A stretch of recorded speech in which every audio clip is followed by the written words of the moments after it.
আল্লাহ বলবেন কেউ নাই, মালাকুল মাউত বলবে না আল্লাহ কেউ নাই। ইয়া মালাকাল মাউত মর, মরে যা। তুমি মরো শোনার সাথে সাথে মালাকুল মাউতের কাঁপুনি ছুটে যাবে, খিঁচুনি এসে যাবে ভয়ে। মালাকুল মাউত এক বিকট চিৎকার হাঁকিয়ে মরে যাবে। সবাই মরে যাবে, আমরা সবাই, কেউ থাকবো না। এই পৃথিবী থাকার জায়গা নয়। কিয়ামতের সময় আল্লাহ তাআলা মালাকুল মাউতকে বলবেন সবার রূহ কবজ করে ফেলো, সবার, কেউ থাকবে না, সবার রূহ কবজ হয়ে যাবে।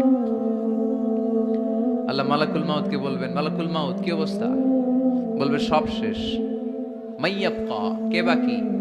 মালাকুল মাউত বলবে জিনেরা বাকি, যাদেরকে দেখা যায় না। আল্লাহ বলবেন জিনদেরকেও শেষ করে ফেলো, রূহ কবজ করো। মালাকুল মাউত আজরাইল জিনদের রূহ কবজ করবে।